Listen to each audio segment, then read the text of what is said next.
Hello everyone and welcome to Camping with Lenny. In this episode, we'll be reviewing Sibbald Point Provincial Park. This episode is brought to you by Icebreaker. Icebreaker is a natural merino performance outdoor clothing company based in Auckland, New Zealand. With Icebreaker's lightweight, durable, odor-resistant apparel, it removes moisture away from your skin in warm condition to keep you cool and comfortable. And Cotopaxi. Cotopaxi is an outdoor travel apparel, bag, and gear company with a focus on impact and sustainability. They believe in creating and designing outdoor gear that fuels both adventure and global changes by dedicating a percentage of its revenue towards vetted non-profit organization working to improve human condition. Consider using the affiliated link in the description for your next purchase. You will help support future content on this channel. Thanks for your support.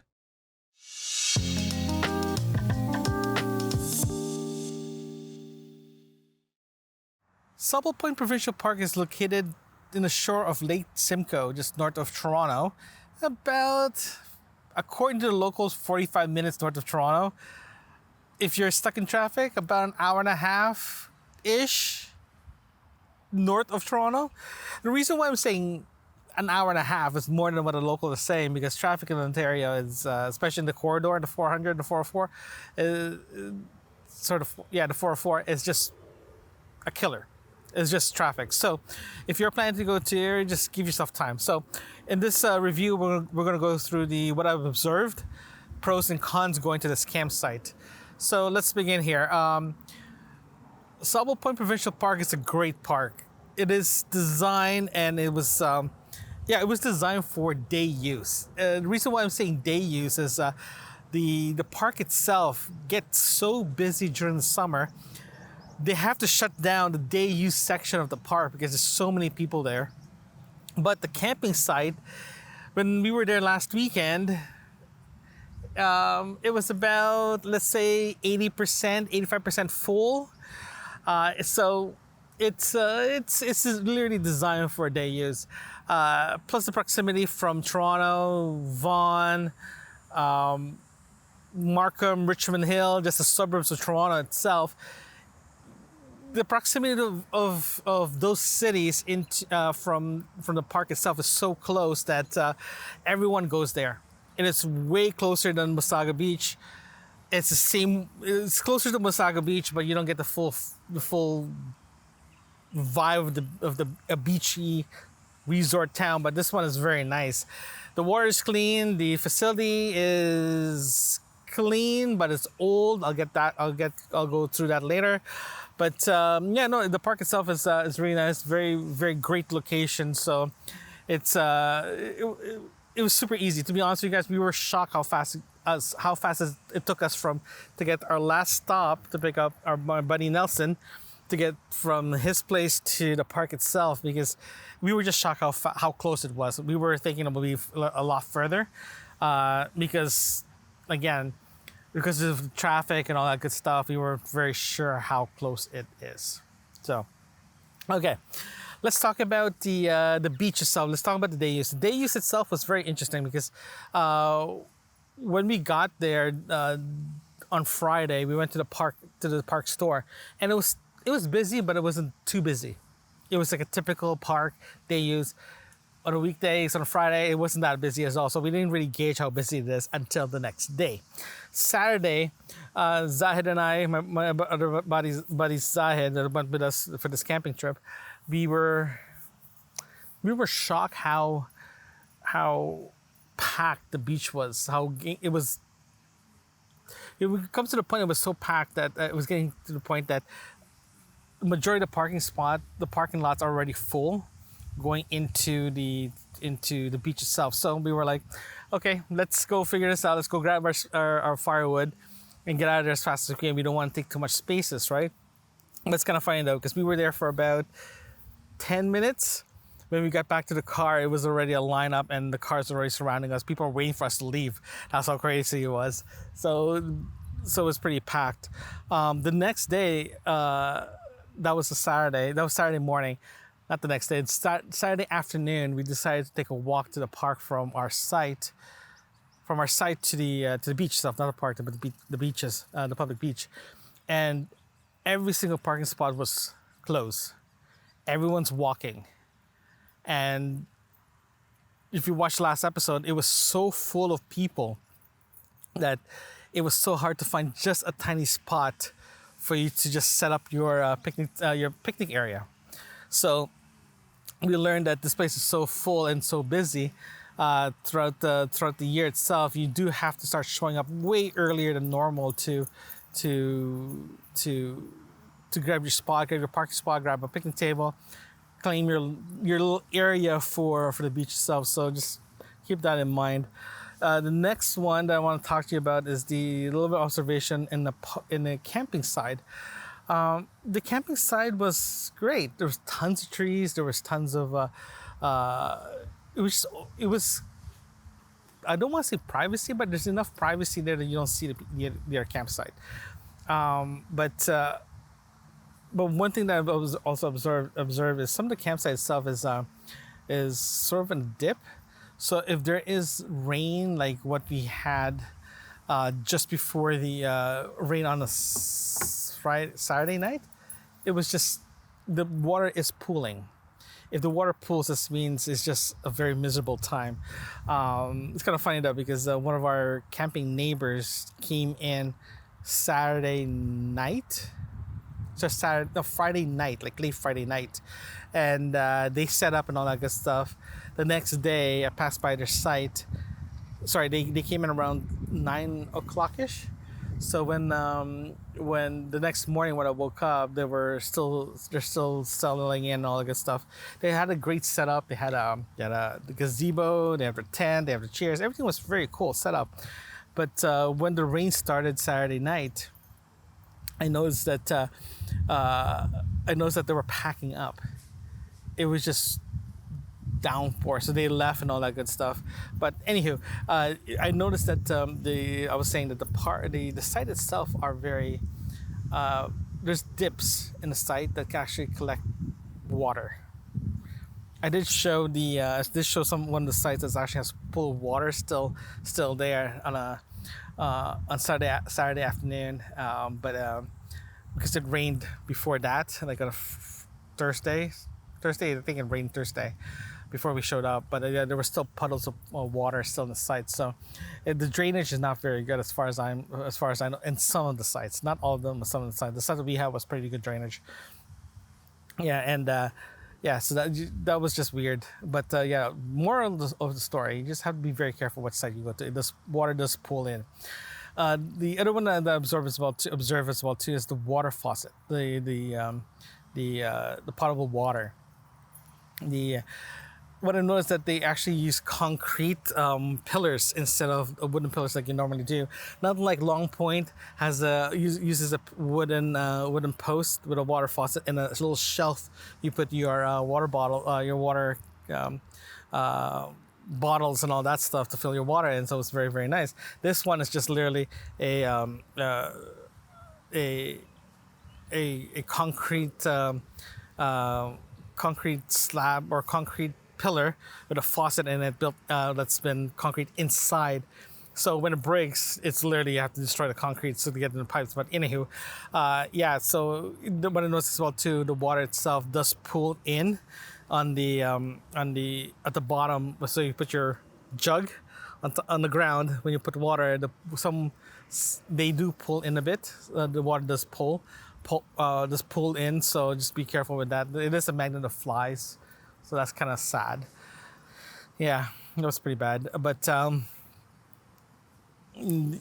pretty bad. But now I want to talk to you about the bathrooms in the infrastructure. I had the feeling that the bathroom and the infrastructure was upgraded when they did the whole park system upgrade with a new bathroom, with the new showers. Before that, it was just a wooden hut. Now it's just a nice building. Unfortunately, when I noticed that looks like it's one of the first ones, it's very dated. You can actually see how dated the bathroom is itself. The hand dryer was not even working at all. So you'll notice, I noticed that everyone finished washing their hands. They literally walk around with wet hands. The door itself is always consistently wet. So it was just very weird thing that they haven't really addressed the fixing the hair dryer. The other one as well too is the it's kind of dirty. Dirty in the sense that it's not like dirty. Dirty as in like people leaving their garbage on site. And that was very sad. I'm not sure if Ontario parks do clean the sites in between rentals or during the slow time during the week. I don't know, but it was pretty bad. We tried to clean them as much as we can before we left, but yeah, people were just leaving piece of plastic, papers all over the place. I seen one of those tab things for the breads and all that stuff, for the bag of bread. So it was just lying all over the place. So it wasn't very nice. It was very disappointing when people leave it like that. Yeah.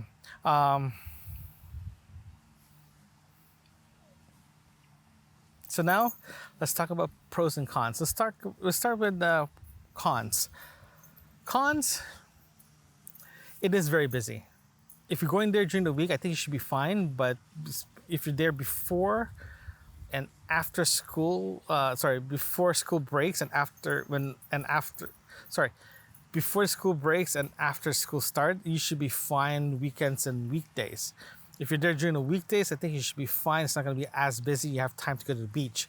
But if you're planning to be there during the summer with friends and family, be prepared. It is packed. It is so busy.